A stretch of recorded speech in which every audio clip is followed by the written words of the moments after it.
everyone, and welcome to the Human Design Podcast with me, your host, Emma Dunwoody. I'm a qualified master coach and human behaviour specialist, as well as being a qualified human design coach. And I work with clients every single day to answer the big questions. Who am I? Why am I here? And what is my purpose? I also assist them to transition from the person they think they should be to the person they really are on the inside. I teach people how to actually live their design instead of just knowing it. And if this is something that you want to do too, well, stay tuned or reach out for private coaching or Human Design Unpacks, where I show you exactly how to live your design. Hey everyone, and welcome to today's podcast. It is transits time again. And I think you guys probably know by now, we have an incredible sponsor and a dear friend of mine on these Transits podcast, and that's the incredible, sought-after psychic and intuitive Liz Zamorsky. Her incredible gift with the tarot is mind-blowing, and I know this firsthand, not only as her friend, because first I was a client, and now I'm a friend, and every month she really helps me to really ground into the month ahead, a lot like these transit podcasts, right? Let me give you an example.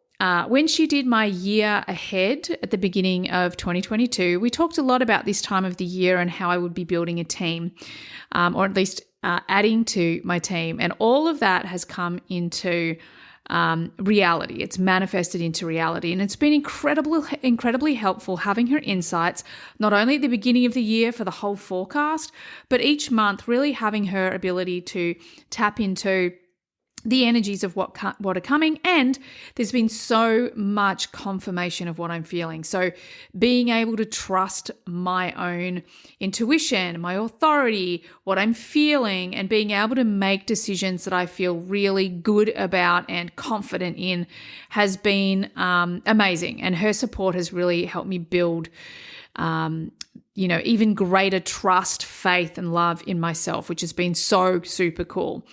Now, if you want to work with her, you can get a reading. You can join this monthly membership where you'll get a monthly call with her. They also have this incredible retreat, the Motherland retreat, right? And I tell you, I would be there in a flash. But unfortunately, our dog Bailey is sick and the money it would cost me to get there, I unfortunately have to pay for the dog right now. But that's okay. That's okay. So the Motherland Retreat is a brand new 5-day spiritual gathering on an island in Western Sweden. I know, right? How good does that sound? So if you're looking for a deep discovery with a high vibe group of women in a breathtaking natural setting, then this is for you. They're meeting on the small island of Strisha, I hope I pronounced that properly, in Sweden from July 19 to 23. It's just a few weeks away now, but there are 2 spots left.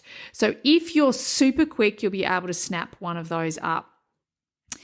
The retreat is with, of course, sought-after psychic and intuitive Liz Zamorsky, where she will guide a small group of women in a safe space to facilitate sustainable healing and to connect back with your deepest self through Sweden's magical nature.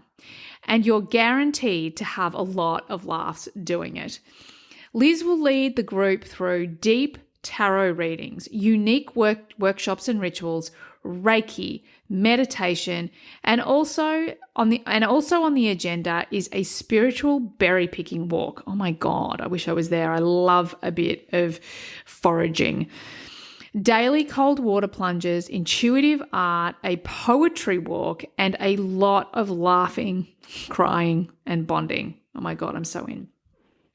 As a bonus, you'll also get a genuine Swedish experience, trying some local delicacies created by our private chef, a midsummer celebration, visits to Viking burial grounds, and so much more.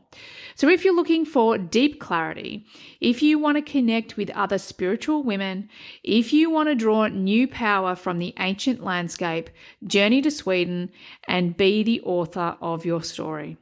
The magic of the Motherland Retreat awaits you. Everything you need is in the show notes for you to join up, to find out more, and to go and have this life-changing experience with my dear friend Liz Zamorsky and her crew while you transform your life and enjoy the incredible experience at the same time. So with that said, it's time to get into the Transits podcast. Hey, everyone, and welcome to today's podcast. And today it's Transits Day. Exactly, we need a jingle, another jingle. So welcome, Jenni Crowther. Hi, Emma. Hi, Transit team. I love it. Cool. So here we are. We're just about to have a look at July. And I'm really excited actually to look back at June because, well, it was a much better month than May. Let me just freaking give you that sneak peek. Mm-hmm. But before we get into that, what I want to do is I actually want to talk about the amazing, the awesome Liz Zamorsky. She's one of our sponsors here on the Transits series, and she's just an amazing human being. As you just heard, she's just about to have this retreat, which I'll tell you what, if my dog wasn't sick, I'd freaking be there in 2 seconds flat. But I just thought because both Jenni and I have had such a great experience with Liz, we'd just like to share a little bit about her and some of the amazing life-changing experiences that we've had with her. So tell me, Jenni, how specifically have you worked with Liz Zamorsky?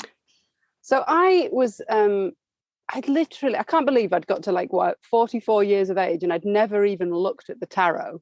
But when I was with Manesh last year on Vision Quest, his system, the Sphinx Code, is based on the tarot. And so I sat with Manesh and we were looking at the major arcana, and it was literally the first time I'd ever seen it, like all laid out. He taught me through the story of it. He taught me through, he introduced me to the tarot. And then I came out of that experience feeling like, well, I'm a line one. So I was like, well, I know what I don't know and I know what I need to learn now. So somehow, the synchronicities, whatever, I think it was probably around the time she was on HDX. Yep. So that kind of lined up. And I watched the HDX and I just thought, I've got to work with this woman. I really love her vibe. I love the empowerment and I love her take on owning it. So I bought her tarot handbook and then I did 3 group sessions, I think 3 or 4 group sessions with her and a group of people from around the world to start to learn the tarot. And my experience of her as a person, as a being, is that her channel is wow. Like, wow. When I work with her on Zoom, I open up into a portal that she's holding space for that transforms. I don't know. It's really hard to put into words unless you've experienced it. But I love that. Yeah, like you, when I saw the Motherland retreat come up, I was like, I'm on a different retreat then, but I would really like to be there. Yeah. It's going to be awesome. Yeah, I think it's going to be really awesome. And I totally agree. Like the way that, I've had a single session with Liz, but I also do the yearly thing. So each month we have the check-in. And as we record this, I just had my session with her yesterday.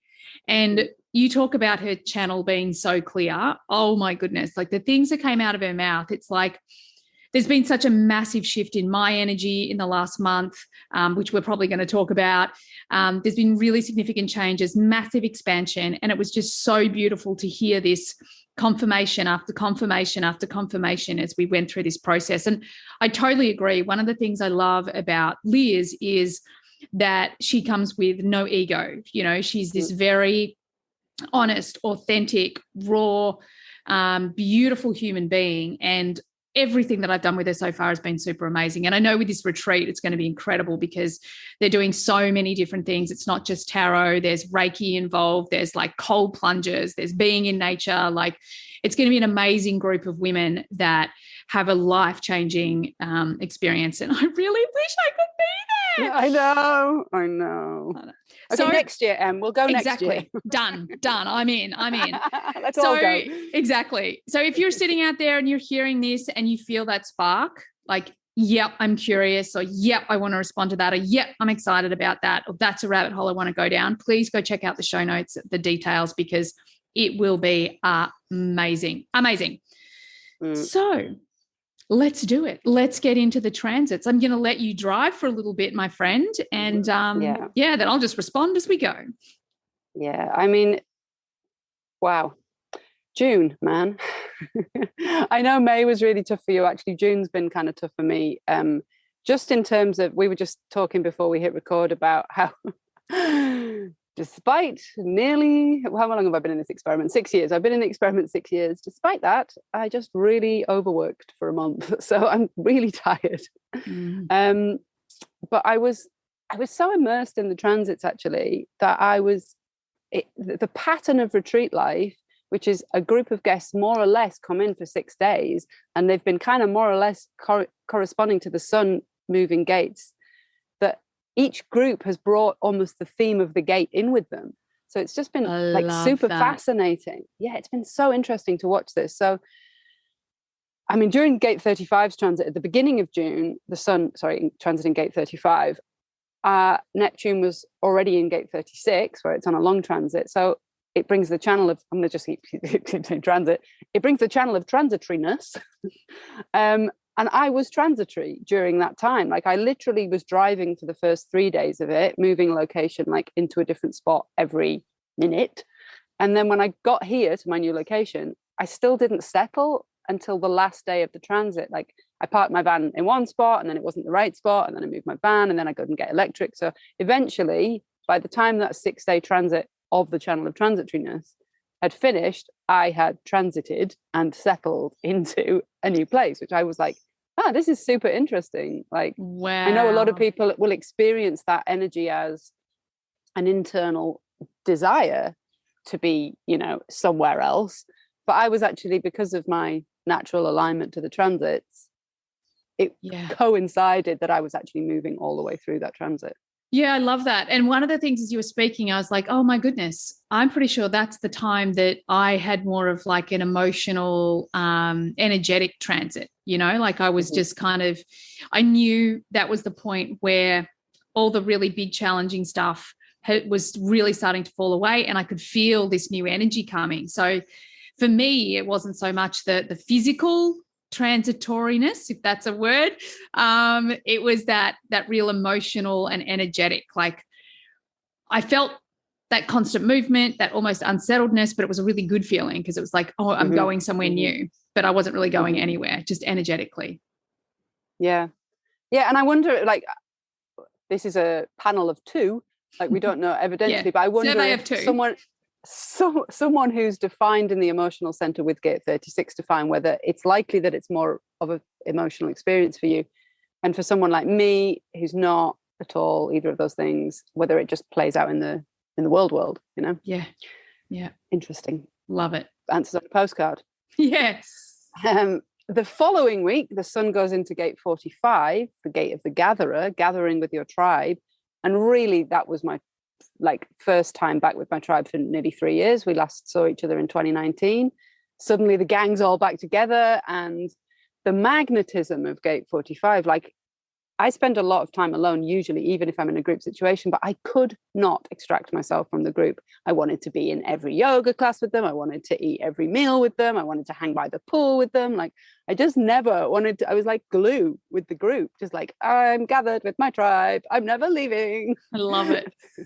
I love it. And what's really interesting thinking about that week, I met a bunch of new people, and they're definitely new people that are going to be additions to my tribe. Some of them are coming up on the podcast. Some of them are teaching in HDX. Some of them are doing all of it. I've signed up to work with some of them. Like I definitely had this real experience of the new additions to the tribe after that transition. So I love that. Totally resonate.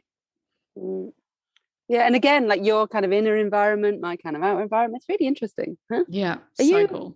What's your environment? Are you passive? You're receptive, aren't you? I am. No, I am active. I am active body. No, I've got a passive body. Yeah. Passive body. Yep, passive body. Valleys wide. Touch. Yeah. Anyway, sorry, my brain's just trying to find a pattern that may not be there. And then the following week was the 12 transit for the sun. Whole new week, fresh guests, and wow, different. Like the gate of the being socially cautious or like being in the mood or not. I think I was probably pretty rinsed from being so communal the week before. So yeah, I was really trying to seek out more space to be alone, and just get into my own aura for a little bit. So that was how I experienced this transit of 12. Oh my God, I love that. Go ahead. Let me jump. Yeah, Sorry. yeah. So excited because one of the things that for that week for me, I had some absolutely groundbreaking conversations, like conversations that, changed the, my trajectory, whether it's for the business, for whatever programs, even friendships, like that was something that really happened for me as well. So, really. And there was one particular conversation that, definitely felt like it was a channeled conversation. Like there was something higher, making sure that this all went really well. So I definitely have a resonance of that 12 or an awareness of that 12. Wow, it's properly raining outside. Yeah, I mean, God, I wish it was raining here. It's like it was like touching 100 degrees Fahrenheit here yesterday. It's just insane. 40 degrees Celsius. It's just too much. Wow. What? In the UK? What's going on there? I'm not in the UK. You're in Italy, of course. That's why. Yeah, there's a European heat wave. This is not normal from June. This is August weather, so there's a bit of an issue here. Yeah. Anyway, weather report aside, that 12 transit, I have it hanging, and I almost always experience it, like we talked about last time, is this shyness and this I just can't be with people. But I was watching the way that other people in the group were experiencing it. And what you're saying about those kind of channeled conversations, the downloads that change your life, I was watching that happen a lot from us. Like, I think we were facilitating those conversations for the people who were in the group. Like, there was a manifestor in the group. So he was like voicing almost every half an hour how transformational what he just heard or experienced was. He was like, oh my God, it's blown my mind. And then the next minute, oh my God, it's blown my mind. Like, he was really just popping all over the place. So yeah, I think that was for sure what was going on, that tone of voice that just shifts everything internally, right? Exactly. The sun's transit through the gate of extremes during the solstice week was a bit of a shit show, to be honest. Like, it was like the extremes, like my tolerance for extremes or potential lack of it was quite, I felt like I was in a washing machine the whole week. Like, ugh. And I have gate 5, so I had this, the channel 515 on, and my rhythm was out. I didn't know what was going on. The group fractured into all little separate groups who had quite extremely different. Usually the group's quite cohesive on retreat, but this group was like those two doing that over there, those two doing that over there, that group over there. It was all kind of like nobody could really gel with it. They kind of could, but it was a bit like, because I watch retreat, a group come in, group go out. I watched the difference in these interactions, and it felt just weird and a bit extreme and a bit like, it's unpredictable. I don't really know what's going on. Yeah. I love that. And I feel like, so I have the 5, and my son has the 15. So this is an energy that I kind of feel like I'm really conscious of. And it is definitely, I totally get what you mean, that washing machine feeling, because it's that really rhythmic, natural feeling of mine, and then just sort of thrown into, it's kind of chaos, but it's not. Disorder, that's the word. That's how I feel it. I feel like it's disorderly. Yeah, completely. Yeah, and it was because it activates the solstice activations, because I have all of the hanging gates that plug into the cross of the vessel of love. So it not only activates that channel for me, it also activates 1057. So I think I was just a bit overactivated. Yeah, that's too much. I call too much. Yeah, exactly. And then the other major kind of overarching theme that was going on was this Saturn retrograde in gate 30, this old desires showing themselves. My observation of the retrogrades, and we'll talk about this at the end in Celestial Spotlight, is this, oh God, I can't believe this is still happening. It feels like I'm going backwards. You feel like you've made progress, and then something goes retrograde and you're like, oh no, haven't. Like I thought I'd overcome certain desires, and then Saturn starts going retrograde, and I'm like, oh no, apparently not. Apparently still desire that. Yeah. So that's kind of how I was experiencing that. Yeah. Yeah. And I feel like that is such a significant theme for anyone who's on their personal development journey. Like we always have our own little retrogrades. We think we've dealt with something or healed something, and there's just that last little bit. And I always sort of talk to it as that it's that last moment where the universe is really saying, are you going to settle for what you've settled for in the past? Like this is your choice point. And of course, we want to choose something new instead. Yeah, I mean, I'm getting it super strong. Like we had a chat on Telegram and before we hit record about like the chaos I was in yesterday, and it's like I think it's because I'm in a situation that I was in pre-pandemic. This was my life before the pandemic, and I'm this we're back to normal kind of phrase that everyone's been using, and it's like I've changed so much during that 2.5 year period, and it's trying to fit back into an old version of me, like putting an old skin suit on. If you're a lizard, it's like I grew out of this.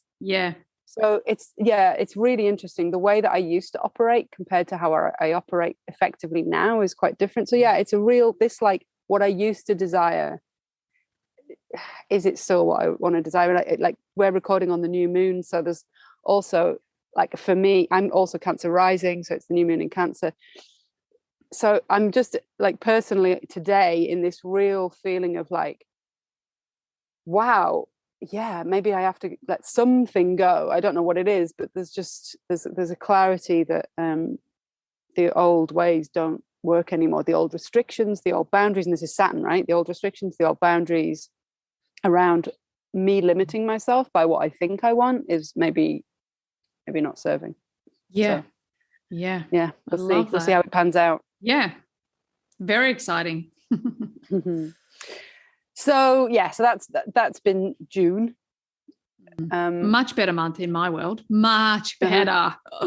Yeah. I mean, just physiologically, we spoke about Ayurveda very briefly also before we hit record. I'm Pitta, which is fire and water, and to be in this heat day in, day out, my Pitta is all over the shop. So June's been pretty tough for me actually. I've loved it. Like it's been so stimulating, but maybe a bit too much. Yeah, but I think that's it, isn't it? Like this is part of one of the things we spoke about before we hit record as well, is that, I had this perception in the beginning that it was just us line threes that get into our experiment and consciously do our not self. But I don't think it is. My experience now, working with so many people, I genuinely believe that we have to kind of have this conscious experience of our not self. So we go, oh, right, that's what I don't want to do. And I feel like this, potentially this is what a lot of people are going through. So I would say, like, do not beat yourself up for those listening that are resonating with this, because what human design does is just gives us conscious awareness. That's the whole purpose of it. And it means that when we get to the choice point, we can make a better choice, something that's more aligned to us. Sometimes we're not. Sometimes we're not going to listen to the body. We're not going to listen to the authority. We're going to do it outside of our strategy, and we're going to learn a lesson. And that's really important too. Like not being overly married to our design is a really freaking good thing as well, So I think, and especially like far out this, I was just saying, this Cancer, all the emotions going on. For once, it's not me, which is freaking nice. But the emotions going on around me and my family and my mum, and oh my goodness. But I think this is all part of it, like us just being the students, just going with the flow, having these experiences, because they're all lessons for us to, create this heaven on earth that we're all here to create, whatever that looks like.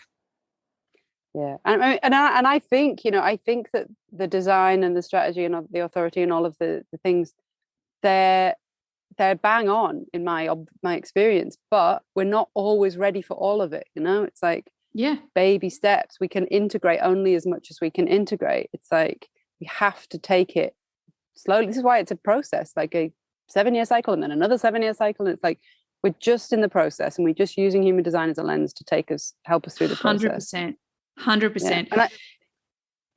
And what you were going to say about the line threes, like I have a few line threes in my design, but notably my gate 5 is in line 3 on both sides in Neptune. So it's like hidden and veiled to me, the routine, the rhythm that suits me. And I'm constantly experimenting with it and constantly getting it wrong. So it's like, even though you might glance at my chart and go, oh, she's line 5 fixed rhythm, if you actually look at what's activating it and how, it's like, well, it's not so fixed actually. It's like a constant evolution.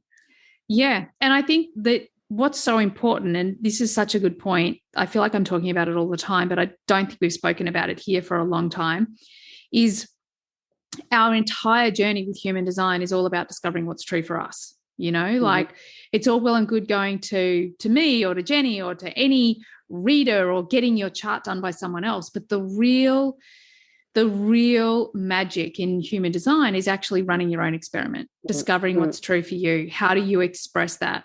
And of course, we all need help and support through that process. Absolutely. How do we put the pieces together? What do the pieces mean?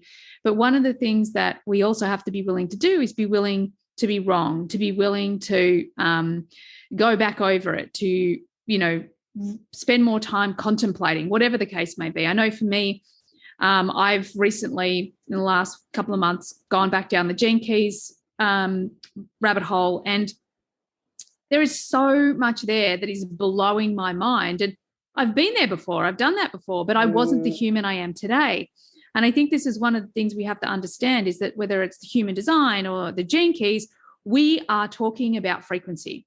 So whatever our frequency is, will determine what we have access to. So as we do the work, as we do the experiment, the more we're going to have access to, So often when we start our experiment, we'll have access to the shadow, sure.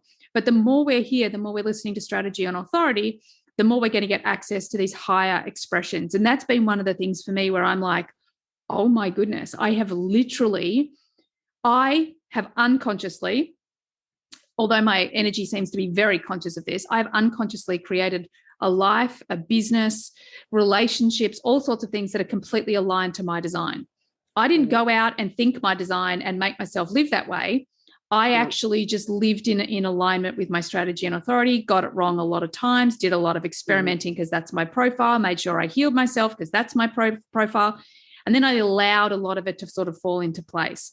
And this is one thing that I would just love to share with everyone. Like, be really kind to yourself, be on the journey, because what you see and integrate today is not what you're going to see and connect with a year from now, 2 years from now, 3 years from now. Like, I didn't even freaking realize the 53 was in my goddamn design for a really long time until I went, oh my God. And I was studying it because it's in Taylor's design. And I'm like, shit, it's in mine too. That's pretty cool.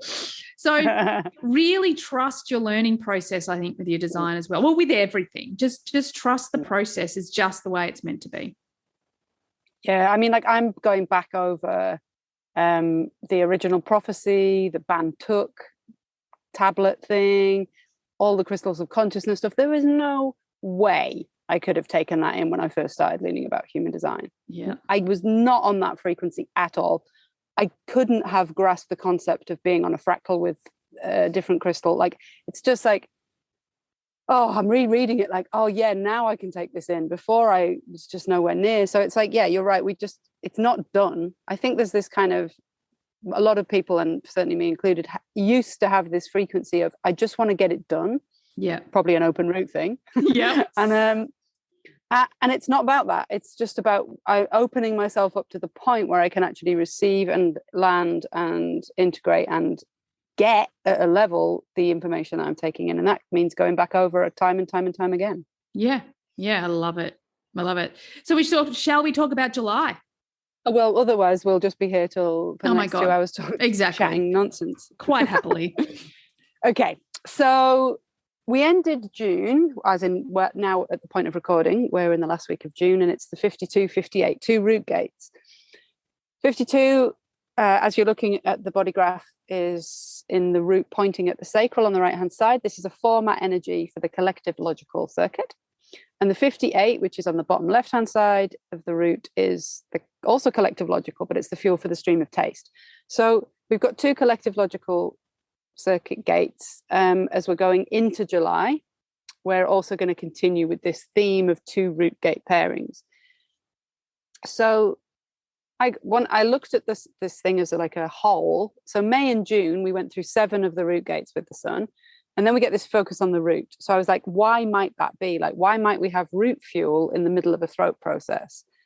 And my understanding of possibly why that might be is that our direction over the past 2 months might have been reclarified and re-expressed.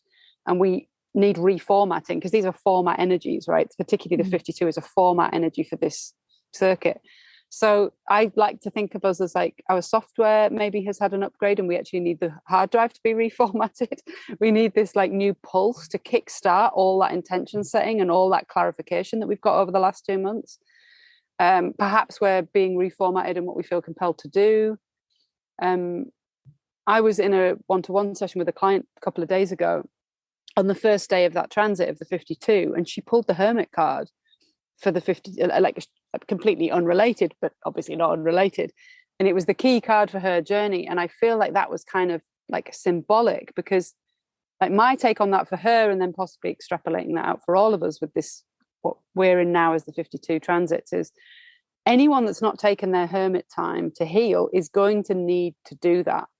Like we spoke earlier about Liz and the tarot and the major arcana. When I saw the Fool's Journey laid out in front of me, these 22 card journey that's an archetype of the hero's journey, I like Hermit's card 9 of 22. I mean, one of those cards is the Fool moving around, but it's like it's quite early in the process and it's not the end of the process. Taking that hermit time is to figure out what you want and to heal sufficiently so that you can actually move forward into the rest of the journey is super important. And I think where people get stuck, you know, they don't actually allow themselves to take enough time alone to heal the pattern or the relational aspect or whatever it is that's being triggered. And this is why I'm so passionate about retreat. Like I have lived and worked on retreat for nearly a decade now. And all I see is this process, this people hermit and people go into their cocoon and something inside them shifts and then they crack open and they come out with wings, like over and over again. And sometimes it takes several retreats for this process to happen. But I think like just we're not quite into July yet, but this ending of June process, this hermit, I think anyone that's like trying to rush through their healing without actually taking time out it's not going to work. We do have to, and I know, you know, people have responsibilities and what have you, but somehow you have to find a way to just pause enough to get it to process through you. So yeah, oh my God, I love it. This is why, just to clarify, like what I'm talking about in terms of the process, this is why I think we get all this root energy and then this root energy in the middle of a throat process. Yeah. It's like, stop. Yeah. And I so love everything that you're sharing. I'm getting goosebumps because one of the things, the really weird thing that's happening right now is I can feel the expansion. It's like it's here. It's already manifested. It's just not manifested into this reality with me, with the things that we're creating. It's all really, really exciting. But it's really weird. Every single thing that I've either signed up for or I was trying to get to happen or bring it forward or action it sooner, like the universe is like, and there's just this like, even to the point where I was doing a follow-up session with Frank Ellereedy, right? And everything for me, it's this 3 weeks, right? There's this 3 weeks. And the MG in me is like, no, I don't want to wait for everything for 3 weeks. I don't want to wait for 3 weeks to run this. I don't want to wait for and all of a sudden, even that was like, oh, this is going to take 3 weeks to integrate. That's weird. He's like, that's really weird. I'm like, oh God, no, that's not weird. It's not weird at all. It's this message. And I think so often when we think about, you know, stillness and recovery, taking time for ourselves, it's like, I'll do that after I've done the thing. And one of the greatest lessons I've had this year that's been really important for me is like, I've built my business now. I work a 3-day week and I have Thursday and Friday off. But what I think is hilarious is that I've put my entire life, Monday, Tuesday, or my entire business, Monday, Tuesday, Wednesday. And then I was getting to Thursday and I'm exhausted. So I can't actually have the Thursday and the Friday for myself. And it was like, oh, look what I've done here. Look what I've done here. I don't have the space for that. Or at least I've prioritized the busyness, and then I can have the time for myself. And I think this is a large part of what this energy is trying to teach us right now, is that we have to take the time for ourselves first. You know, now on Wednesday, I always say, oh, it's Friday for me. So on Thursday, it's completely my day because the kids are at school. You know, Justin's doing whatever he's doing. So I tend to have this time that's completely my own. And that actually kicks off my week. So it's almost like that's my Saturday and it kicks off my week now. But I think this is something we all need to hear. Like, we need to be resting up front, and especially like just getting this message. The transits are there. They're all guiding us to this place to restore and recover, to be ready for growth, as opposed to restore and recover after it. I call it PreRecovery. I love it. FYI. PreRecovery. Awesome. It's a tried and tested projector strategy for this projector anyway. If I know I'm going to be exhausting myself, I recover. So I get very, very, very rested before I do it. I love it. I'm using it. I'm sharing it with the world. I'll give you credit. So let's get into July. So we were still kind of in the June process, but from the 1st to the 6th of July, we then get the sun, like I said, moving into another root pair, sun into gate 39, root into gate 38. So when you look at the body graph, this is in the middle channel, the knowing individual circuit, opposite sides of the root. Warrior kind of like gates. little bull horns, I like to think of them as. Yeah. So gate 39, where the sun is going, is the gate of provocation or obstruction, and the earth will be in gate 38, the fighter or opposition. So keen-eared listeners might remember this pairing from New Year's episode, where we talked January, where we were talking about adding booze to the gate of the fighter. Now the pairing is flipped, so we're on the other side of the year, and we have the gate of provocation taking center stage.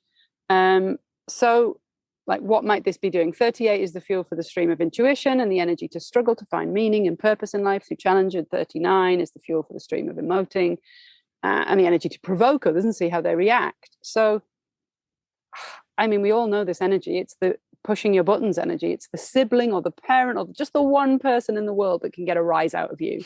I call it poking the bear. That's the gate. Yeah. I call it, it's the poking the bear gate. Yeah. It's, and then I think to myself, okay, well, what resourcefully, why would we do that? Why would we provoke other people? Why would we push their buttons? And when I think about, if you had that channel, any definition in that channel, you have this individual wave based on desire, this moodiness, this ups and downs. Your lows might be quite low. And I suspect, I've never learned this, but I'm guessing / intuiting that it's because if we push people's buttons a bit, when we're not really low in our wave, we know who can handle us. And kids do this all the time, right? They test the boundaries of the people around them. They're like, do you love me? Do you Will still you still love be me? there? Yep. What if I do this? What if I'm like this? What if I'm in a ball on the floor screaming? Do you still love me? And it's a little bit like that, I think. It's like this emotional wave energy, this format energy for this emotional wave is testing who is my person and who is not my person. Who can ride this wave with me? Who can be there for me? Who can handle me? Who can hold this? Yeah. Who can do this with me? If I poke, because my observation of it when it's not in a low, it's like, it's kind of playful, actually. It's kind of cheeky, you know? Yeah. It's like, like, yeah. I love that. And it is like one of the things that Richard Rudd talks about in the Gene Keys is that this is actually in its higher expressions. It's the gift is all about innovation. It is playful. It's that child with all of its toys going, what happens if I put this with that? You know, it's this very playful energy. So absolutely. And I feel like just hearing that's something I feel that's happened. This playful energy is sort of returned to my business, and that provoking energy, that innovation energy. What happens when we do this? What happens when we do this? Is really, I can feel that coming. We're doing more and more of that. So yeah, totally love that. Yeah, and like when you take it out of the mundane world and you put it into the spiritual world, which I kind of like. I almost hate the word spiritual because, you know, from my perspective, it's all spirit. But anyway. What we do, we tend to differentiate between ambition or getting ahead in the mundane world and in our intimate mundane relationships and the relationship with something not embodied. So that's kind of what I'm referring to when I use that word. It's like the provoking of the spirit, the provoking of the feeling something, because it's this playful spirited energy but also a moody energy. It's like some of my deepest surrender into spirit is when I'm in a really, really bad mood, because I don't know where else to go. It's like no one else on this planet can handle me, so I'm just going to have to surrender into the arms of the infinite. Like I've got nothing left. I love it. I literally talked about this just the other day. Like whenever I get to that point in my life where I don't know, everything that I thought didn't happen. I don't know. And it's that ultimate surrender. I totally resonate with that. Yeah. So that's coming up next week, in the first week of July, this provocation. So, I mean, basically, you may or may not be in the mood to be provoked, but one way or another, you're probably going to get your buttons pushed. I loved it. I love it. And imagine like the people listening to this, and I know for me, like just being consciously aware, like awesome. If that's going to happen, I'm going to choose, like my intention is that I'm going to go into that and use this as an opportunity to innovate, to do something different, to think something different, as opposed to just getting really like pissed off at it. I'll set that intention and we'll just see how my wave turns out when we get there. I had a really good example of this with a client who may be listening. So hi, if you're listening. She was talking about how one of her daughters was, I think that she'd locked her and her other daughter out of the house in the rain. And she was really like, let me into the house. And we were talking about how that could have been reframed. And I was like, what if you and your daughter had started dancing in the rain, just laughing, saying, we don't even want to come into the house. So haha, joke's on you. I think it is that if you're being provoked, you don't have to be so serious about it. You could, circumstances permitting, choose to be playful about it and be like, sure, provoke me. I'm going to enjoy it. Yeah, I totally agree. And I think it's really powerful. It's also, from a place of being the victim to being powerful, that's also really simply put. Yep. So the following week, July 7th to the 12th, speaking of gate 53, we have Sun coming into gate 53, beginnings, development, and Earth in gate 54, ambition, the marrying maiden. So another root pairing, but this time in collective and tribal circuitry. So 53 is the format energy for the collective abstract circuit, and 54 is the fuel for this tribal instinctive stream that goes up via the spleen. So it is the energy to innovate, to start something new, and because of the Earth in gate 54, possibly quite ambitious. So what do we need to consider when we're going to start something new and quite ambitious? From my perspective, the quality of the seed that we're planting, that we're about to sow, is what we ultimately need to interrogate. And I feel like we've probably spoken about this quite a lot on this podcast, but it bears repeating. If we feel the urge, because it's root, right? It's going to be felt like a pressury urge. You kind of, I just need to release this. If we have got that urge to start something, and this cyclical energy, right? This cycle, the abstract circuit is a cycle process. It's formatted by this beginnings and endings, 53-42 process. If we're like, I just want to get onto the next cycle, and we haven't fully integrated the last cycle, that might be an issue. And maybe that's what we need to do, because we're going into a new cycle with a little carry on from the last cycle. But when we're interrogating the seed that we're planting, it's like, why do I want this? Whatever it is that we're feeling, I want to start this thing. The question is, why do you want it? Because if you don't interrogate that, if it's because I don't want this or because I'm afraid of this, you're going to sow in the seed of fear and not self-conditioning into your master plan or your 100%. New cycle or whatever it is that you're about to start. Yeah, 100%. Sorry, I'll let you finish. Well, I think it's so interesting, this don't know that you were just talking about. Like, I don't know. Like when we get all surrendered and I don't know. We have this little, like one of the teaching stories that happens a lot on retreat, where when you interrogate not only why do you want it, but who wants it or who's doing it, it becomes a profound kind of inquiry into the, I guess, no choiceness of the cycle. So Tashi and I originally didn't meet in Crete, but she was in Crete before me and I took over her job. That's how we actually met. We didn't meet. Yeah, right. Oh, wow. And we then ended up meeting up 2 months later in India. But anyway, we were in Crete, in this island, and there was a monk that used to teach there, and he would chant this Om Mani Padme Hum. And while you were chanting Om Mani Padme Hum, Om Mani Padme, like this, like a monk, he would shout, "Who is chanting?" And so you'd be like chanting this mantra, but also like, who is chanting this mantra? And then he would shout, "Don't know." I love it. Hilarious. It's like hilarious to be part of, but it's also like one of the most profound questions you can ask yourself. Yeah, you can do it now. Who is listening to this podcast? Yeah. And if you really ask and really inquire, the answer is, I don't know. Yeah. Who's doing it? So this, like, starting a new cycle, because it's a format energy and it's going to carry all the way through that circuit, right? Eventually to the throat. What do you want? Why do you want it? Who wants it? And what's the seed that's being planted?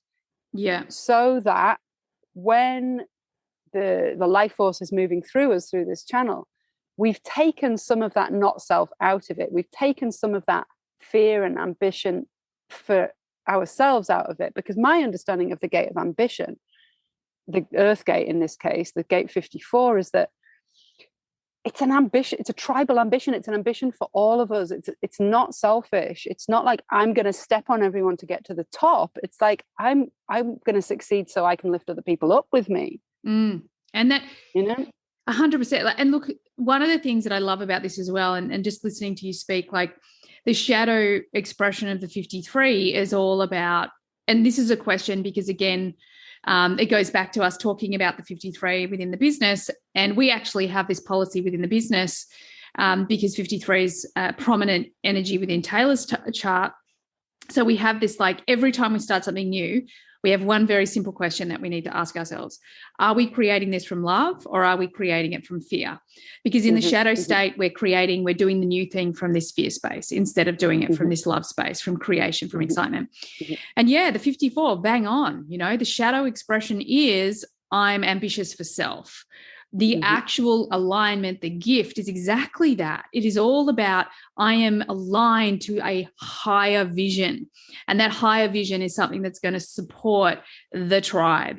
And, so this is a time that we just really keep it simple. Like, is this coming from fear or is this coming from love?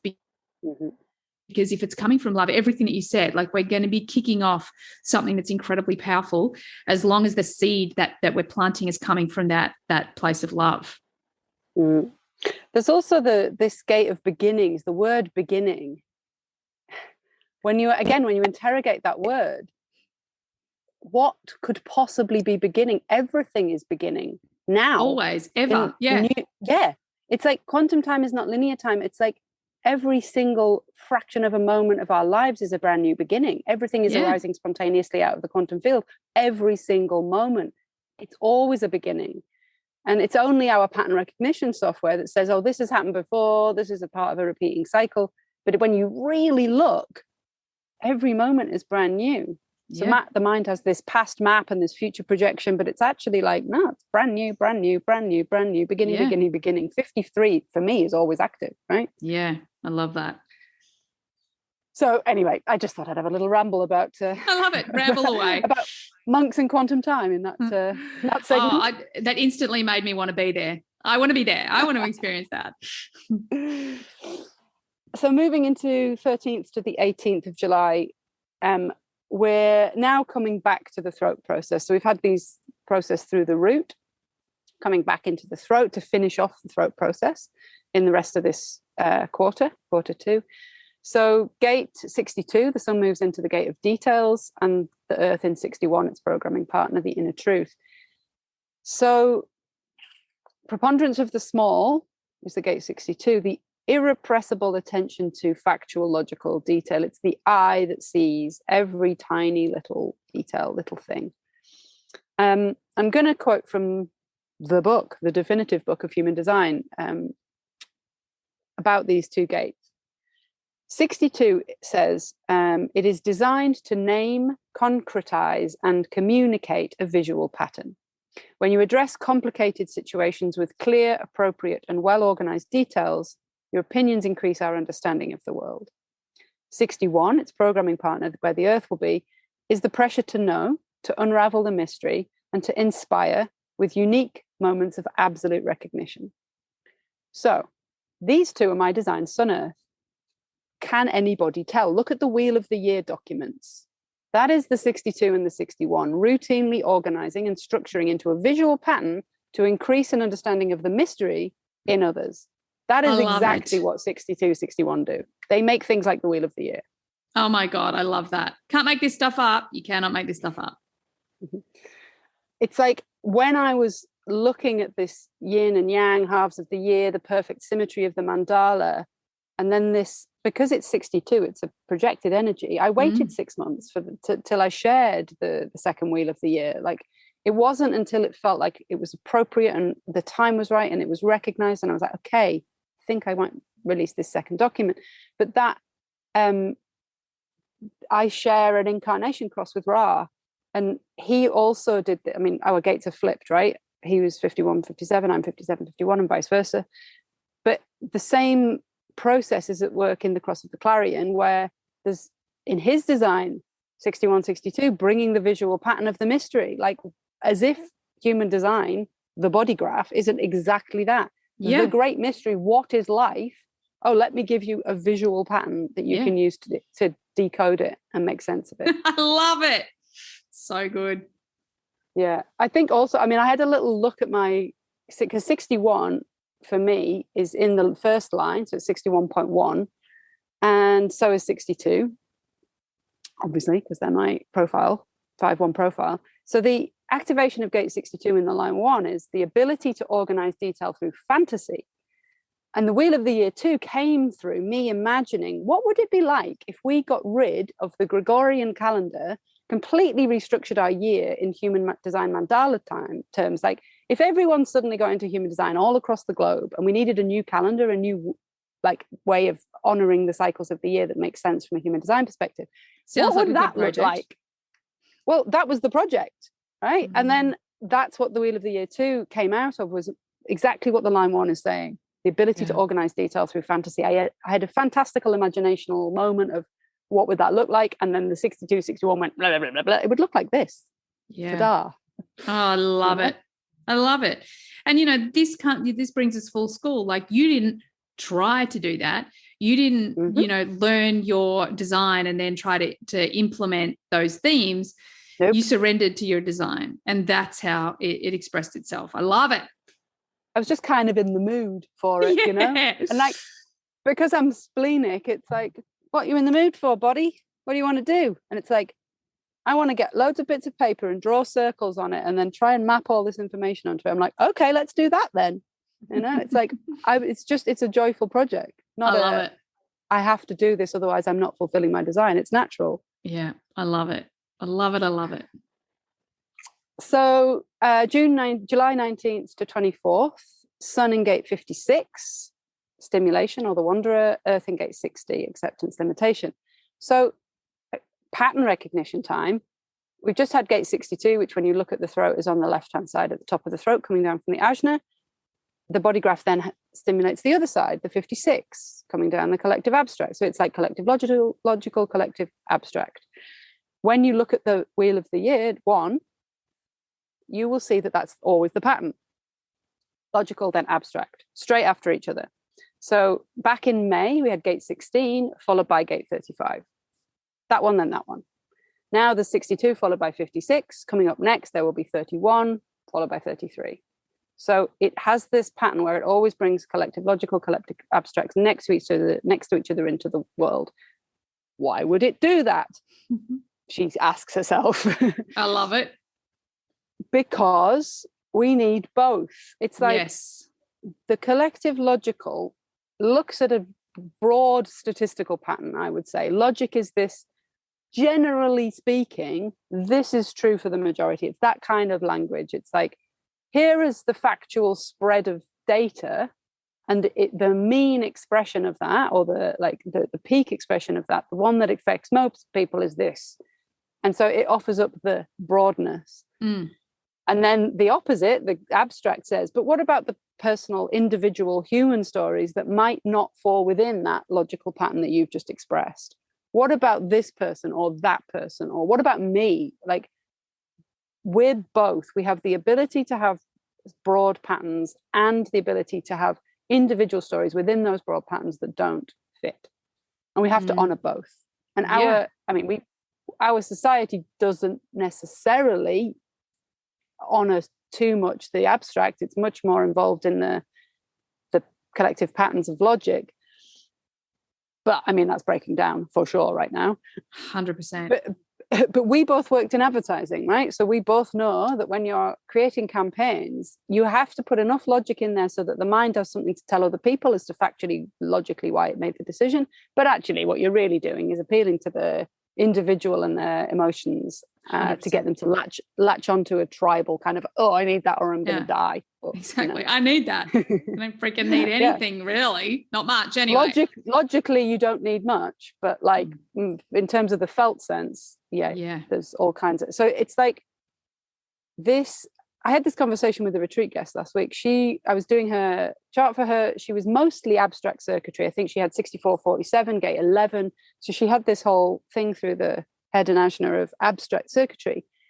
The channel of curiosity, actually, she had the 1156. So I was talking to her about being a sensing, abstract being who brings personal stories into the narrative. And then I asked what she did for a job. And she was like, I'm an online architect. And I was like, interesting, because there's no logical circuitry across your mind, across your outer authority. And she said, you know what? All of the logic actually is brought by the developers.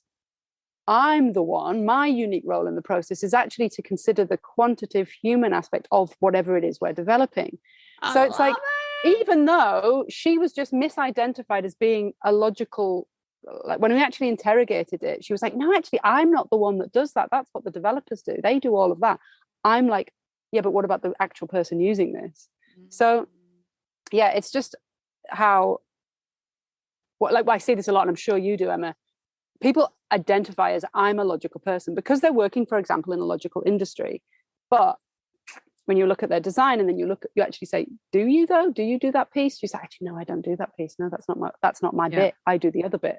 So for me anyway, just seeing these patterns in the mandala, I think is beautiful. I'm grateful to the voice for its perfect symmetry and the way that the mandala is showing us how to live. It's saying this and that, this and that, speaking and transforming, sharing from this collective perspective, sharing from that, because it's all necessary. Like, yes, this and that. Yeah. You know, good storytelling, lots of raconteurs, everybody share your story. Yeah. And then the pattern makers can make sense of it. I love it. And it's just a whole big dance, isn't it? You know, and our job is just to surrender to the process. Mm-hmm. Mm-hmm. Yeah, my when I first started studying yoga and Hindu mythology and the deities in that, the incarnation of Shiva that is Nataraj, Lord of the Dance, who's like there with his forearms and his leg up in the air in a ring of fire, is just I was so taken by that. And now I look at that ring of fire, I'm like, that's the mandala. He's just that's a body graph in a mandala dancing. When you look at a statue of Nataraj, it's like it's all the same. It is all the same.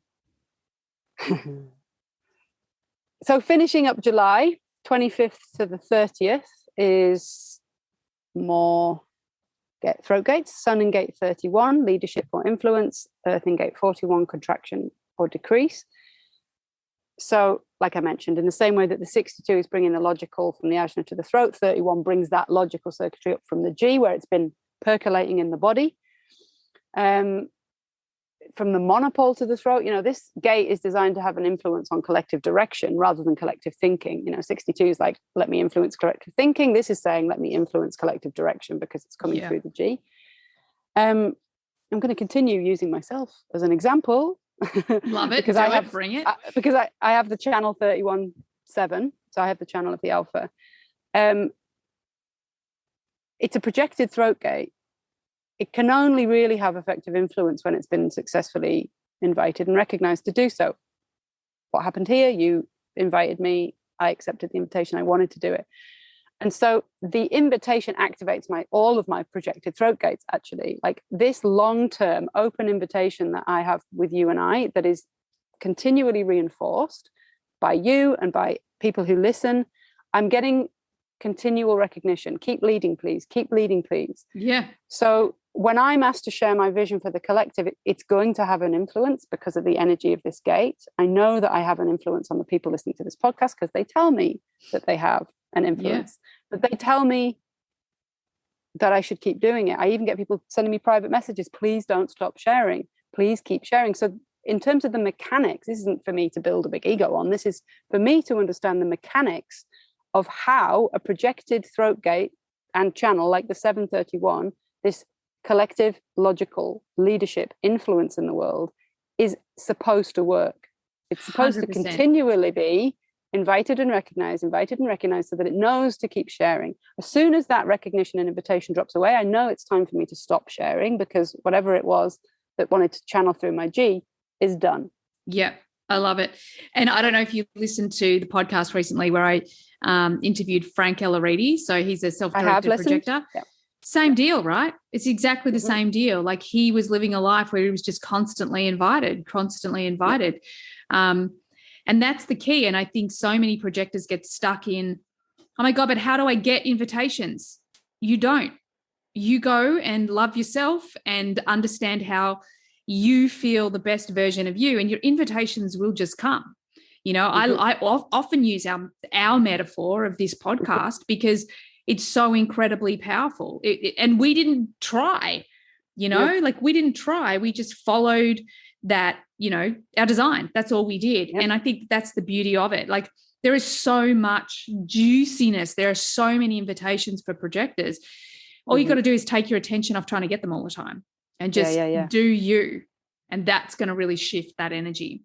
I love it. Yeah, completely. I mean, the activation of my 31 is my unconscious Mercury. So it's all about being the messenger and communicating. It's in the 5th line which is all about leading myself. Like, the 5th line of the 31 is like, I have to not care that anyone is looking to me for influence, because it's irrelevant to my process. I do me, I lead myself. It is of no consequence to me in my process how others perceive that. But when correctly invited, it will activate. And the fact that I lead myself will have an influence on others. Exactly. So, yeah, it's like, yet this energy, we're talking transits here. The sun is about to give everyone a shot of 31. So most people don't live by strategy and authority. So we're probably going to see an increase in people trying to use their influence, people trying to be the alpha. Not everyone who's doing that is going to have been invited or recognized. Yeah. Everyone's going to want to feel seen and heard. And oh my God, it's going to be a loud week in social media. It might be loud, you know, that's what I'm saying. Like, but we'll feel it. It's like if I can feel when I scroll through Instagram, I can feel the vibration, whether it's in alignment or not, what that person is posting. If anyone is initiating and they're not a manifester, I can feel it. Yeah. You know, if anyone is trying to get attention to temporarily alleviate their insecurities or whatever it is, their fear of being ignored, I can feel it and it turns me off. Yeah. So it's like, we were very briefly having that conversation before we came on about authentic expression in social media. It will have the opposite effect than you intended. 100%. If you aren't in alignment with what you're saying and on social media, if you're a projector and you haven't been invited, if you don't feel recognized, if you feel like you're forcing it, trying to get recognition, it's going to have the opposite effect. It's going to be kind of repellent. Yeah. Couldn't agree more. But I think, you know, like, this is a whole nother massive conversation, but all I need to say is, like, I totally agree. And I think it's a really important piece where this authenticity piece is the most, it doesn't matter your design, doesn't matter your type, doesn't matter anything. It's like, you just need to really learn how to do you, to trust you and your expression. I mean, I've yet again been given that exact lesson recently. You know, like, I was trying to run models for like that I've been taught from like a back end marketing, and they just don't work. The minute I turn around and just be me, everything works, you know. And being really conscious, like, one of the things I'm loving at the moment is, like, my team's growing massively. And what's really interesting is, given that I actually worked for a moment in London in recruitment, in media recruitment, and, you know, all of these things that we would do to try and sort of fit people into, like, fit candidates into this little box, right? This is how you want. Whereas now, what I really love is I'm like, well, what do I want? What do I want? And like when we went to hire Brittany, our social media person, we did all the things that the old school way. We advertised, we got all these interviews. We were like, okay, we have to get it down to 3 people. And we got to that point and we were like, well, it's Brittany for me. Before I even spoke to her. And Taylor was like, yeah, me too. And one of the things that we sort of did is we're like, okay, well, we may as well just do the experiment, like follow this journey. And it's the same, like to everyone. It doesn't have to be about hiring. But my point is that when you're in alignment, like one of the big things for me is I didn't want to have to do social media. So, of course, one of the people that we are so attracted to is not only is she really authentic, she's a freaking manifester. So, of course, she just runs off and does it all for us. And I'm super happy with that, you know, and I get to build things that are really aligned for me, but she just brings it all to life. And, of course, because we've come from that place, it's just, you know, like if anyone turned around to me right now and said, how did you just grow your social media from 5,000 to 12,000 in like 6 weeks? I go, we just did ourselves. We just did us. You know, and yes, there's a few strategies, but it's not as clever as people would think. Authenticity is so much more powerful than strategy. That's my theory anyway.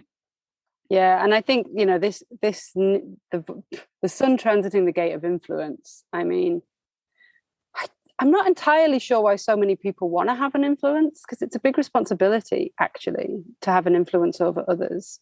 Yep. Karmically speaking, from a Buddhist perspective, it's profoundly tricky.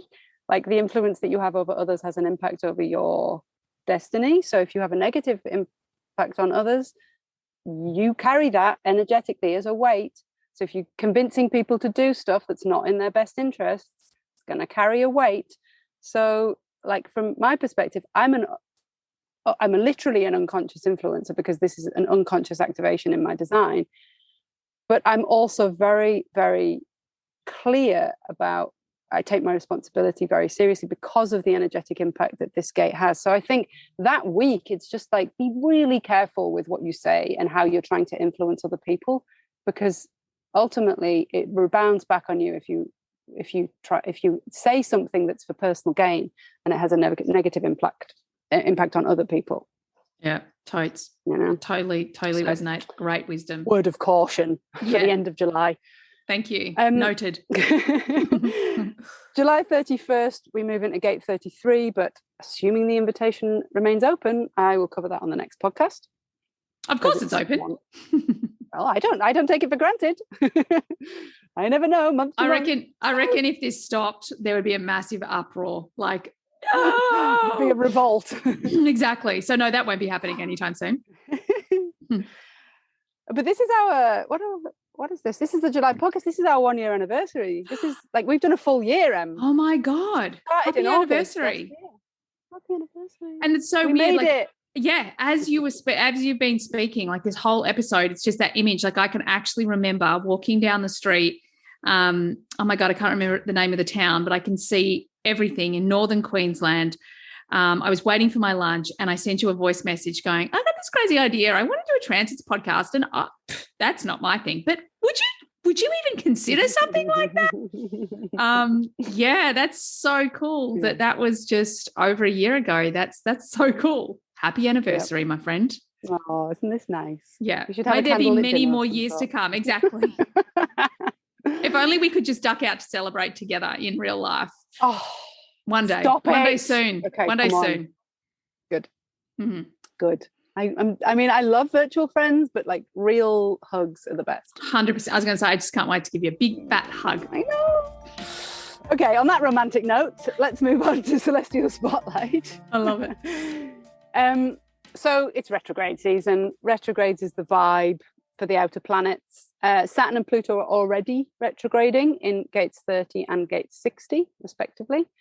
On the 27th of July, what day is that today? Neptune. Yeah, it is for me. It is for you. No, that was yesterday. Oh, that was yesterday. Okay, yesterday, Neptune started its retrograde in gate 36. Joy. 6th of July, that might also be contributing to the Cancer season emotionality in your household. Oh my God, that is actually exact. Emotional crisis is all round except for me. Oh no, Justin's got no emotional crisis. Okay, good. On the 6th of July, Saturn's retrograde is going to go from 30 into 49, which is where it was during March and April. So Saturn was direct through 49 in March and April. It's then went into 30. It's now retrograding through 30, and now it's going back into 49, which I'll talk about in quite a lot of detail in a minute. The 19th of July, Chiron goes retrograde in gate 51. Let's not talk too much about that. Yeah, and on the 30th of July, Jupiter is going retrograde in gate 17. So that will mean that all of the outer planets and Chiron, which isn't really a planet, are retrograde except Uranus, which doesn't go retrograde until late August. So it's pretty heavy on the retrogrades out there in the outer solar system. So we're going to be going back over a bunch of stuff. Well, and also going backwards. This is what it feels like. So I'm just spouting numbers at the moment without much context, so I'll try and make some. Neptune, veiled, hidden, illusory. Gate 36, emotional crisis, emotional wisdom and compassion. Retrograde, returning to or going back over. So we've spoken about this before, but it's really this undercurrent of awareness that might not be so obvious because of Neptune's influence to the habitual patterns of the mind, but there is, if you pay enough attention, it's likely you can get access through the veil that Neptune's creating to this awareness that all emotion is transitory. Any emotional being knows this. Those of us that are not unemotionally defined tend to feel, oh my God, this is never going to end, because we're a bit hysterical in that respect. Yeah. So this wisdom of all feelings will pass, enjoyable ones, less enjoyable ones, it's all impermanent. But I think this is going to bring an acknowledgement of the historical buildup of the unprocessed emotion and how much of a burden that is to carry, how heavy that is to carry. So again, referencing the Buddhist worldview, where we're carrying thousands of lifetimes of emotional burden that we haven't processed. It's a very, very heavy weight to carry. What is the only appropriate response to every human being? Compassion, compassion, compassion. It's that shard of glass that's still under the fridge from the glass you broke last year, 10 years ago, 2 decades ago. I am seeing in one-to-one sessions with clients the shards. I'm seeing this. My brother died when I was 19. Maybe I'm not quite over it. Maybe I didn't fully process the grief of that. And really, how would you? That's huge. You know, this kind of, my God. So again, the hermit vibe of the 52, which we're in right now, the vibe of Neptune just gone retrograde. Like right now, is the time of recording. This is a week for just hold space for it, whatever it is that you maybe, the shard that you maybe need to sweep up. Yeah. And it's it's such a powerful time. It's that place, like being a person who has the 36 switched on all the time. Like what a lesson, like just to learn that this is an opportunity, you know, and literally like I walked out of my office last night to literally be like, whose news do you want first? You know? And it's exactly that. Like my youngest is going through a process where he's had a falling out with his best mate. It's a pattern that he had with friends back in Balmain, where he just lets go of all of his boundaries and, you know, and without giving himself permission to say what he really feels. My mum's got herself into a situation in the freaking home, you know, so she's now riding this emotional roller coaster, all things that she's never dealt with in her life, you know. It's like this is a time. And one of the amazing things, and the reason why I'm sharing this story, is that when I walked out there, especially because my mum's still a work in progress because we need to actually sit and talk about it. But the conversation I had with Oscar, I know was a life-changing conversation. Like that was a conversation that will fundamentally change the trajectory of this kid's life. And he's such an amazing friend, you know, and in that moment, he actually realized, oh my goodness, I'm a really good friend and I'm allowed to have boundaries and I'm allowed to say, I get that you're okay, you're not okay, but I'm not okay either. So use this time as an opportunity not to get lost in the crisis itself, but as an opportunity to grow and evolve, because that's what it's all about. It's all about this emotional resiliency. What am I capable of? What am I learning? What's the opportunity here? Yeah, I mean, listen to the 36, everyone. The voice of wisdom. It's like, if we rush to get away from those feelings at the time, which most of us did because they were so intense, now is an opportunity to get help to reprocess them with the benefit of time, more wisdom, more growth. You're like a different person now. The person you are now can grieve the thing they couldn't grieve, or they can process the ostracization or the trauma or the I'm afraid I've hurt someone else, all of that stuff. Like exactly what you're going through with Oscar is what Neptune is bringing to us collectively. So whichever thing it is that's arising for you is the thing, I told you also about a situation that I had yesterday where someone who I had a very difficult relationship with 8 years ago walked back into my life onto this retreat, and it triggered. So, thank you for the opportunity to choose a different response, Yeah. And thank you to the 36s who are helping us hold space for this, because you guys are used to this. Yeah. You're welcome. Happy to do it. Thanks. We appreciate you. So Saturn, about to go from 30 to 49 in its retrograde. I had a good old look at this. Restriction, boundaries, containment, status quo, how things are done around here, how things are now because of the past. This is Saturn's template, right? It's holding the past. Uranus brings in the new. Saturn holds the restrictions or containment or boundaries of the old.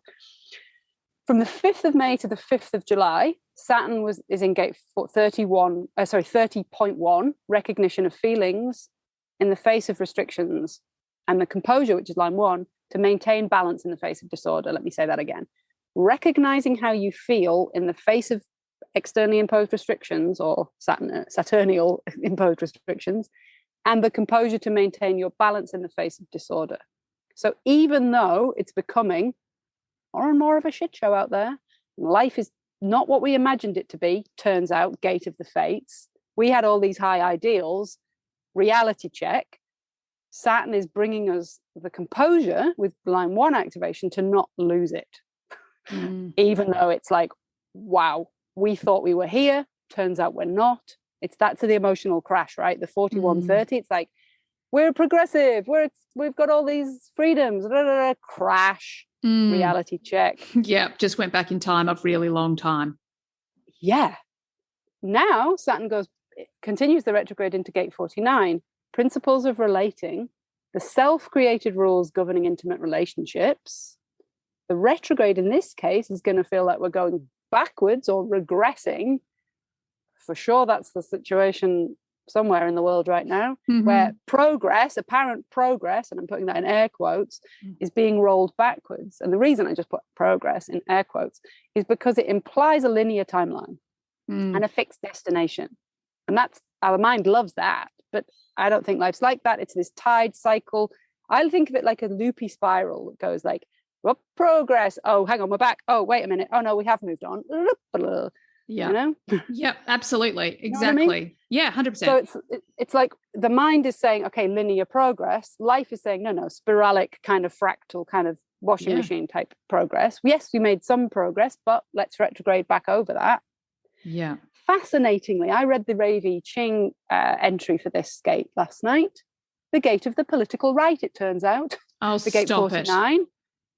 It's tribal conservatism, as opposed to gate 19, which is tribal liberalism or the political left. Oh my God. The restriction, Saturn, of the political right is the biggest restriction. So but it's saying the biggest restricting influence on our planet right now, which is what Saturn is representing, is the political right, which is what gate 49 is representing, who are holding a revolution in principles, which is also what gate 49 represents, that govern the most intimate relationships, which is what this channel represents. I don't know if anyone's noticed that happening in the world recently, but I certainly have. Actually, yeah. Pretty sure I've heard something about that. Yeah. Oh, so my goodness. Yeah, that seems to be what maybe, I don't know if the planets influence this planet, but maybe they do. So from the 6th of July as Saturn begins this retrograde through gate 49, it's going to cover Sanity all... returning? No, well, October, mate. Like, okay. We just have to wait a little while. Okay, I can do that. We're going to cover all lines. It's going to retrograde through all 6 lines of 49, all the way from 6 to 1 backwards until the 5th of October. It'll dip into 13, and then it'll come forward through 49 again. So I might just download all the information here to the listeners. Go for it.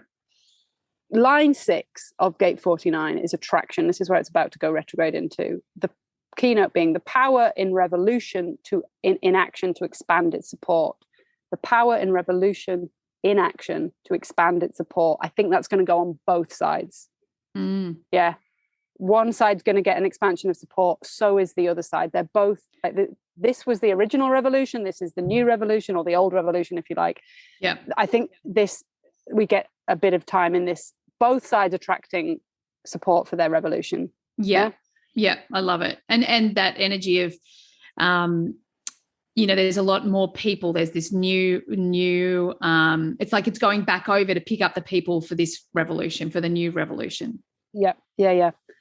Line 5 is organization. So depending on whether it's in its exalted or its detriment, this either provides for practical needs of others during a revolution, the organizer, and I'm already seeing this like collection for funds that are going to help practically support others during this revolution, or it focuses on authority and maintaining power, disregarding the needs of others. So that is what line 5 does. It's like, this is the revolution that we're in. Some of the population will be involved in just holding on to their power, regardless of, because of course gate 19 is at the other end of this, sensitivity to the needs of others. They disregard them to hold their power, whereas the other group organize around providing for the practical needs of those affected by the revolution. Line 4, platform. I'm going to read directly from the Ravi Ching. A political and social agenda embodied in guarantees to human rights that ensures a just and valued replacement of the old order, a potential sensitivity to the needs of society. That's the exaltation.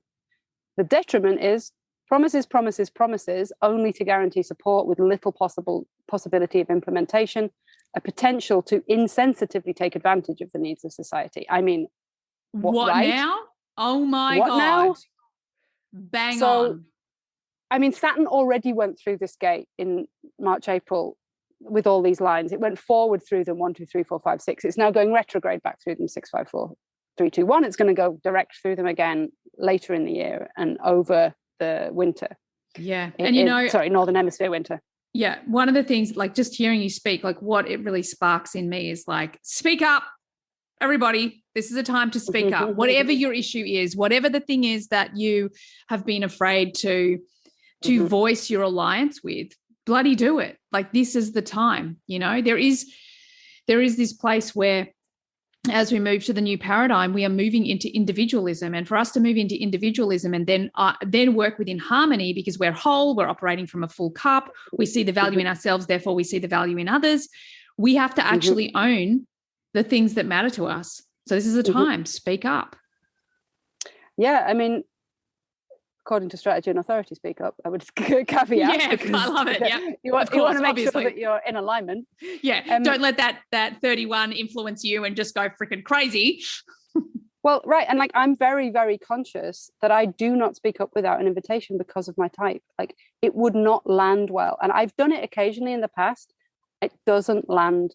I can't. I'm not a responder. I'm not an initiator. Like, I actually, even though I would love to, I have to wait for the invitation. I feel this podcast is kind of a platform for me to air my considerations around it, but I don't do it in pop sound bites to be on the bandwagon at all, because it's incorrect for my design. Love it. So line 3, popular discontent. The ability to destroy antiquated forms once the restrictions have been removed, the potential insensitivity to reject failed principles or relationships, Pluto in detriment, a savageness in eliminating the old order that may permanently scar the new, an insensitivity in rejection and being rejected. So it's like the popular discontent bit in the middle, it's like, whoa, this is a fine line. Like, try not to, during that transit of 49.3. Just take it easy, guys, because it's like the process will resolve itself. Line 2 is the last resort, which is the determination to exhaust every possible avenue, peaceful avenue for change. When satisfied that no other course is possible, then you plan the revolution. So it's like this energy is like, is there any other way we can do this? Is there any other way we can do this? If you don't go through this accommodation and negotiation and you get this revolutionary impatient urge, the tendency is that you overshoot without correct support. So it says the tendency here is the coup d'etat that has little general support. It's like trying to force a regulation through too soon without enough popular support behind it. And again, this is still a projected channel, right? The 4919. It's still, you have to be recognized and invited into that relationship. So there's a bit of that going on. The last line, the line 1, or the first line, if you like, is the law of necessity. Revolution has no support unless it's perceived as necessary. So both sides have their own filter, their own perception of what is necessary or not. And the revolution will get support depending on how that's perceived. Now, I'm talking about all this without talking about all this because I have a specific topic in mind that I think maybe many people are also thinking of. But I want to leave it open enough because everyone in their country or wherever the politics are in your country, you're probably going to be seeing this play out. We have a media that's biased towards a certain country. And we also want to be looking for this in our lives, in our own countries, not just with this one topic.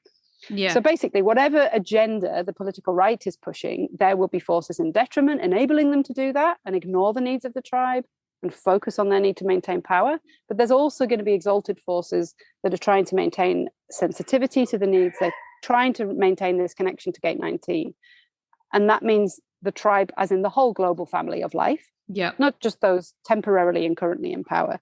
So there's a bit of a struggle going on with this Saturn retrograde all summer. By October, we have the potential for some significant shift in the situation. Saturn will enter gate 13.6. Gate 13 is the gate of the listener, the design of a witness. Line 6 is the optimist. The keynote is the ability to accept any limited interaction as a necessary step towards greater union. So there may be some peacemaking, there may be some coming together, there may be some mutual understanding through that process. But who knows? We'll have to kind of watch how this plays out in our lives. But I was kind of moved to, like, obviously I watch the news and I'm like, what is happening? Yeah. And my response to that is, let me look at the transits and see how this is possible. I love it. Because it's non-logical, right? I'm looking at it, I'm logical circuitry all the way. And I look at it through my logical lens, like, how is this even possible? It makes no logical sense. And then I'm like, oh, it's 49. It's got nothing to do with logic. Yeah. I love that. And it's also this piece where, and I know it's probably in my design as well somewhere if I actually sat down and thought about it, but I know there's also this habit within me that, like, whenever things look the worst, like, just being like, what's the lesson in this? I know we talked about it at the beginning and I was sharing how one time the lesson was just this person's a dickhead. But most of the time, it's a lesson that we can learn from, like, it's this real lesson of, like, what's going on in the world. The moment that I sort of heard this change, this overturning, I was like, yeah, right, we're not there yet. So what is it for me? What is it for me? How is that relevant to me? And for me, it's relevant to stay aligned to my purpose, to my mission, to keep working, to keep building my community, to keep supporting people to transition from, really mind identified into the body so that they can fulfill their purposes. So we have to be also conscious, because we're energetic beings, where we put our focus is what we're actually creating. And those of us that are taking the time and energy to invest in our own frequency, clear up our own energy, move towards the new paradigm, there is a level of responsibility, because we can hold space and take people with us. The cleaner our energy is, the more we can take people with us. So it's super important that we don't get caught up in the drama of the revolution. It's really important that we stay aligned to the purpose of the revolution, whatever that might be for us. It might, yeah, exactly. It might even be inviting a personal revolution of principles. Are the principles governing your intimate relations also getting a review? Yeah. Maybe. Yeah. Saturn tends to work at the collective level, but for sure we're feeling it in the body. Yeah, exactly. Exactly. I love it. Is that it for Celestial Spotlight? I want to talk about Jupiter. Do it. I love it. Have we got time? Prosperity, man. Let's do it. I just want to talk about Jupiter because I feel like that's a pretty heavy note to end on otherwise. So Jupiter is, its retrograde is in 17, which is the gate of opinions, the opinions that we're following. We've talked about it quite a lot. I did a whole thing on it related to the pandemic because Chiron was in 17 during 2020 and 2021. So Jupiter's bringing this expansion, this abundance, this energy to gate 17. It's in retrograde, so it's a showcase of the opinions we logically use to govern our behavior, but it might feel again like we're going backwards or acting out, or at least witnessing old opinions that we used to follow and having old versions of ourselves projected back to us. Again, we spoke about this just before we hit record. This like fury that I had when an old version of myself was projected back at me. So the keynote, a reminder from the discussion we had about when Chiron was in 17, the ancient law that those who wish to rule must know how to serve. So 17 is about facts being used to either uphold a truth or a lie. Facts are limited and subjective. Let me remind everyone of that. They're limited and subjective. Fact is not the end of the discussion. Just when you go fact, although I sometimes do that because of my design, all experience as a human is filtered through a subjective lens. It's not even possible to have an objective truth as experienced by a subjective human. It's not possible. It doesn't make any sense. 100%. The I, the ego, by its very nature is subjective. It creates a me, you delineation. Therefore, it is a subjective mechanism. So I see a lot of people making empirical, supposedly objective arguments, saying, well, it's objectively so. And it's like, you're completely ignoring your conditioned subjective experiencing of this. Like, It's impossible to have something objective. We're all subjective. Yeah. So when we've got Jupiter bringing this expansion to other people's factual opinions, we should bear in mind that that is always going to be their subjective truth, and we 100%. have a choice as to whether or not we resonate with that at all. That's it. Our own truth emerges, as we mentioned with gate 53, moment by moment, spontaneously out of the infinite whatever. So when I look in, like, if I take this the way we usually interact with gate 17 is this opinions, and whose opinion am I afraid of? Am I afraid of my own opinion? Am I afraid of being called out by someone else's opinion? How much of my day is spent considering the opinions of others that I've inherited or that they're projecting right now and modifying myself, my actions around their opinions, or opinions that I'm like, I agree with that and I'm going to follow that to the letter, because there's a retrograde in this as well. Even for me, I'm going to retrograde through the beliefs and opinions that I have subscribed to. I'm going to go back over the human design body of work. I'm going to go back over the Buddhist body of work. I want to know if I still hold these opinions and I still want to live by them. Yeah. So when I think about why this ancient rule, because like we've had Chiron go through this gate so much, where it's like now Jupiter's there. It's like the process is speeding up. Those who wish to know how to rule must first know how to serve. In my wholly subjective opinion, I think the reason that we struggle to serve is because we are trained to seek praise, to be right, to have a popular opinion or to follow one. We're trained to fit in. I think that's particularly pronounced for projectors. Like, wow, do we want to fit in? Because we feel so fucking weird. Like there is this training of what you should be seeking, which is praise and fame and adulation and the good things, right? Happiness even. We're trained to seek happiness. But that's always going to be subjective. Yeah. So I'm going to quote from the Buddha, because I'm still very much. Oh my God! I so want to respond, but maybe this I might get a chance. No, Are I you want you sure? to respond. Go Because ahead. the quote's probably going to be awesome. I can feel you. Okay. I can feel you. Awesome. Go. So one of the big things about the 17, I have the 17, and one of the greatest lessons that it teaches me is to constantly not get attached to anyone's opinions, whether it's of me, of anyone else, whether they're my own. And I think one of the really great lessons of the 17 is to be open-minded, to be able to hold space for all the opinions, not to make them right or wrong, not to make them, attached to our identity. And there's this piece, like the highest expression of, the citic state of the 17 is someone who sees no opinion and just listens.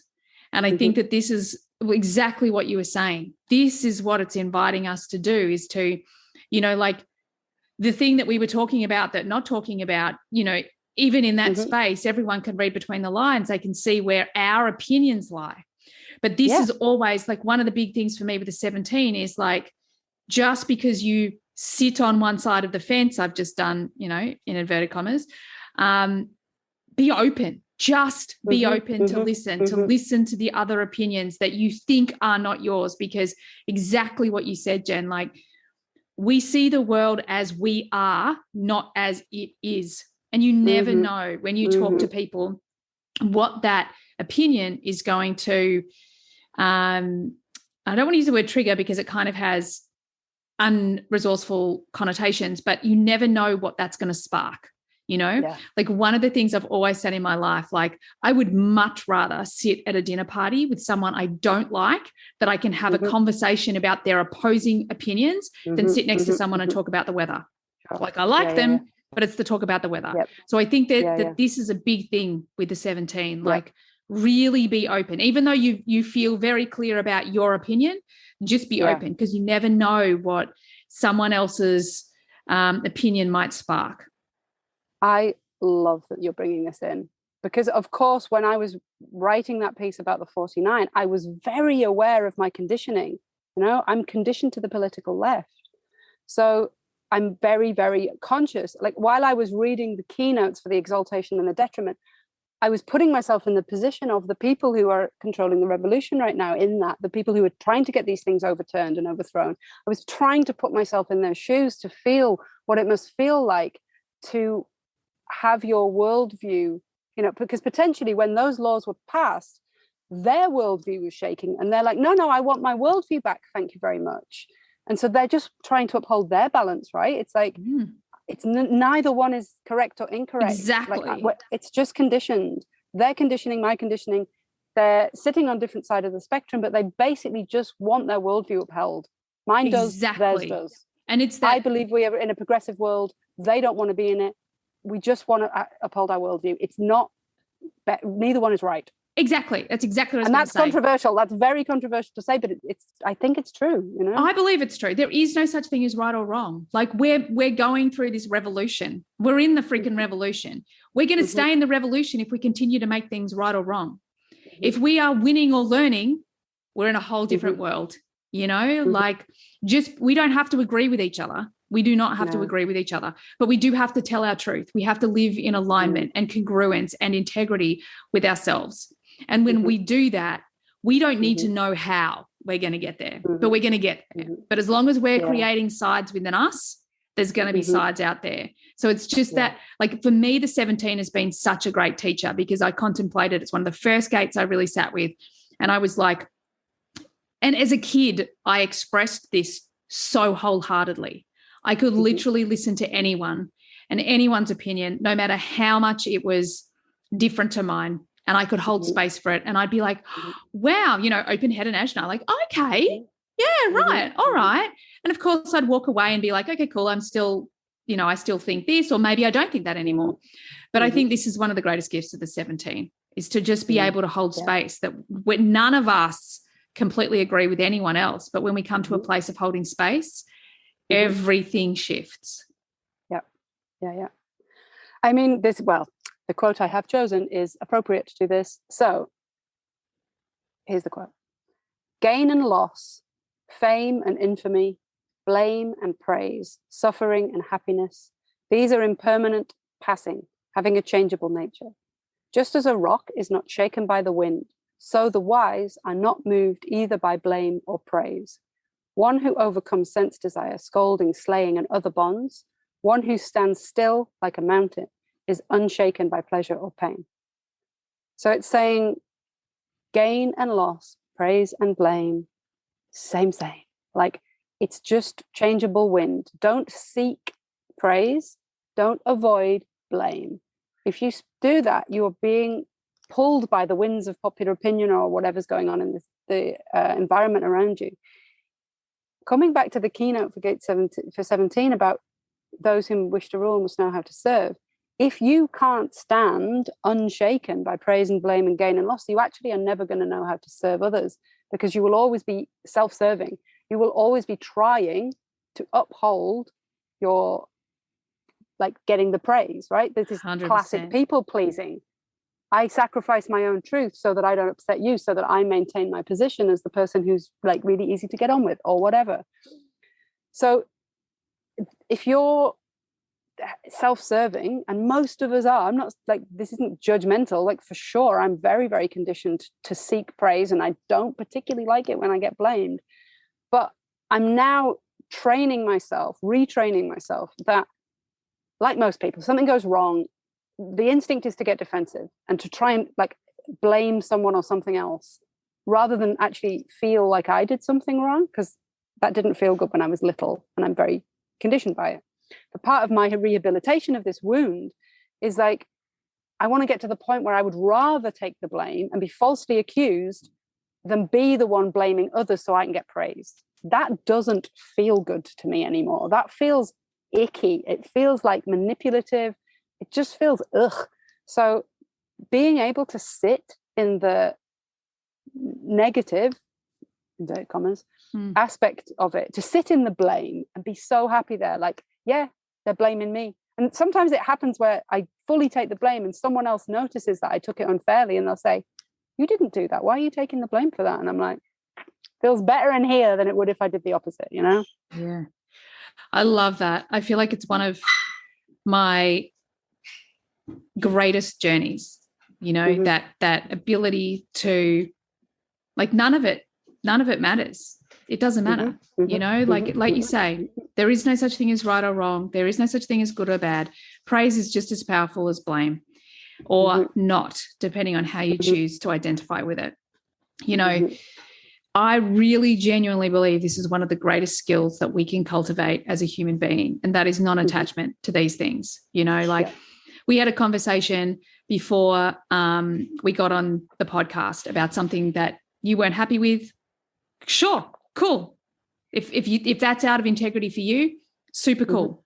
You know, it's like one thing that my team, every time someone joins my team and something, you know, an action they take is, you know, it's not the outcome that we discussed, they immediately think, oh my God, I've done something wrong. And that's not it. Like, we're not attached to it. That's not the outcome we wanted. So what do we do differently next time? This is the great gift, because the 17 is really teaching us that all we're doing is bouncing from one person's opinion, our opinion, someone else's opinion. So instead, why don't we just be open to all of them and just move with integrity through life, you know?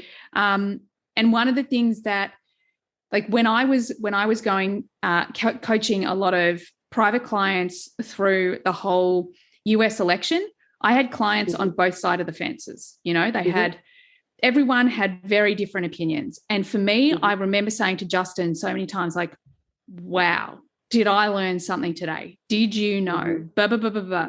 And that didn't necessarily change my initial opinion, but my goodness, it changed everything about it, the way I responded to it, the way I was, you know, with everyone, you know, and the biggest part, and it's just come to me, like, the biggest part that I never did is I didn't engage in the drama, because it was never about the drama. It was never about that. What it was about was just open curiosity.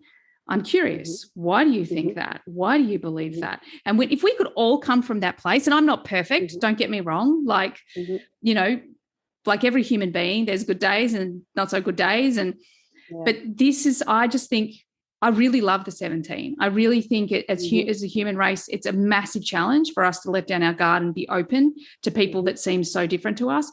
Yet when we can be open, I mean, we're not saying we have to agree with them, but when we can be open and hold space, we all grow and evolve together. And that's what we're here for, right? Yeah, I mean, it's reminding me of an article I read many years ago where a journalist had been curious about the demographic of terrorists, like ISIS, members of that group, and he'd gone to interview them, and because they were all the same age, pretty much, give or take.